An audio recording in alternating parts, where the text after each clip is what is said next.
All right, so because you wanted to know how I do quilt as you go, I'm going to show you using some of the blocks from my spring quilt.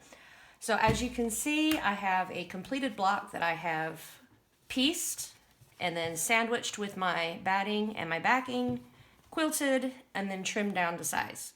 And I trimmed these down to 9-inch square because, errors.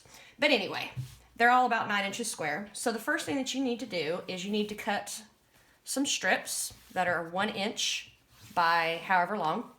And you're going to take your strips and you are going to set one strip on the front side, and you will get a second strip onto the back side like this.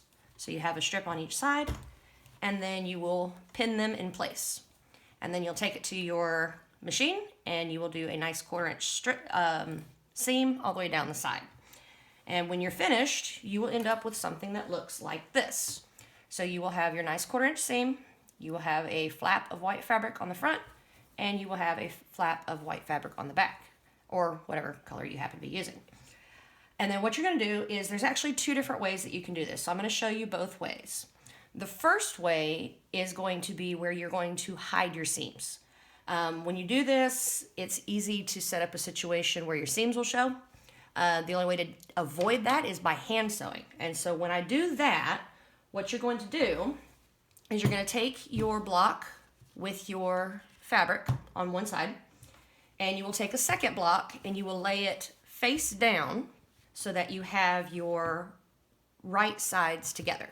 So in this case, so that when it opens up and you see your correct sides. And you're going to take this and you're going to ooch it down, and you are going to line up the edge of your fabric strip with the edge of the quilt block like this. And you're going to pin it in place. And of course, I don't have my pins. Stop. And you will take it and you will stretch it into place, give it a pin, and then check that your blocks are perfectly lined up together.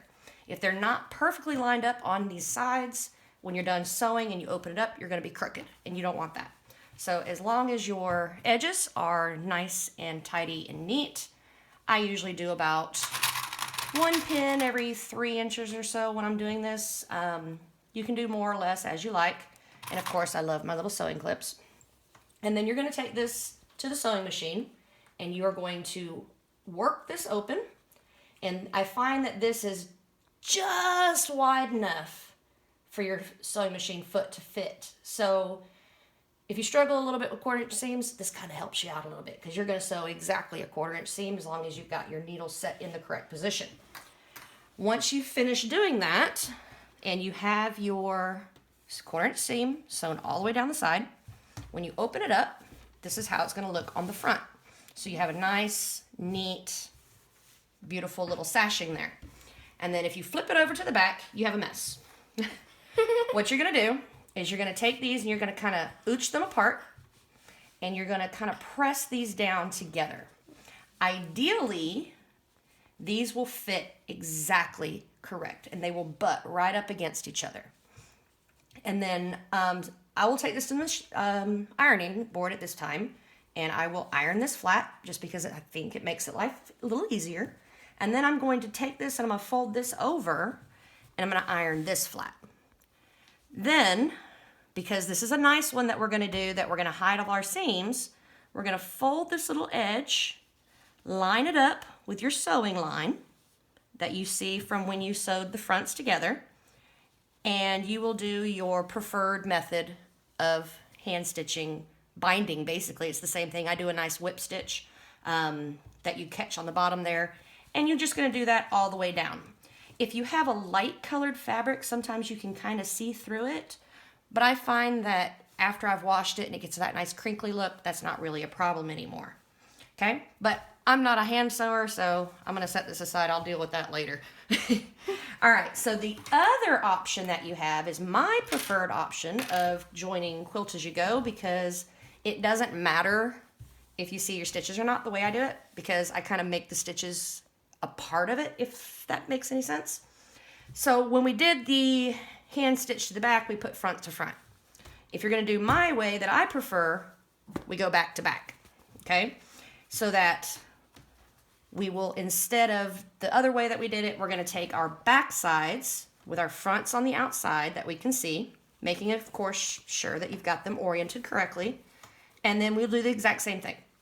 We'll take this here, we'll clip it, check our alignment, do all that good stuff, and then take it to the machine, sew it, and we end up with this. So now our nice, neat, pretty sashing is on the back side, and our mess is on the front. And again, take these, wiggle them together. If they don't fit quite, sometimes mine overlap because I get a little off on my 1/4 inch seam. I've never found that to be a problem. I just make it work, get it as flat as I can, get this piece curled over. And this is the fun part, is you have to somehow figure out how to keep this folded exactly on your stitching line while you take this to the machine and stitch with your preferred stitch. I tend to do a blanket stitch because I like the way it runs down and just kind of catches it, and I find it's not as obvious. It kind of ends up looking like this. So you can kind of see, I know it's hard because these are white stitches, but you can kind of see how they just kind of catch over. But again, once you've washed it, dried it, and gets that nice crinkly look to it, it's not really that big of an issue anymore.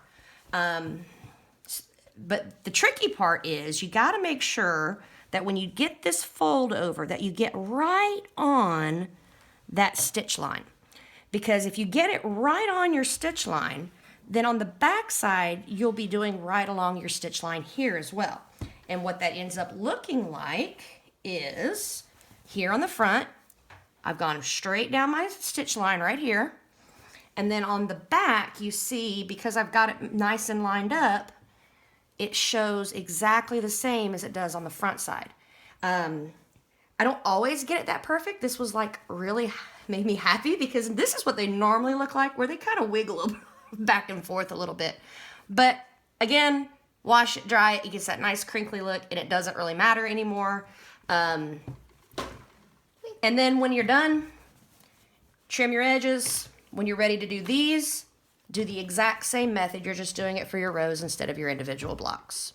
I hope that made sense. If you want to see any one step in more detail, maybe actually watch me sewing it, just let me know and I'll be happy to help you. All right, thank you.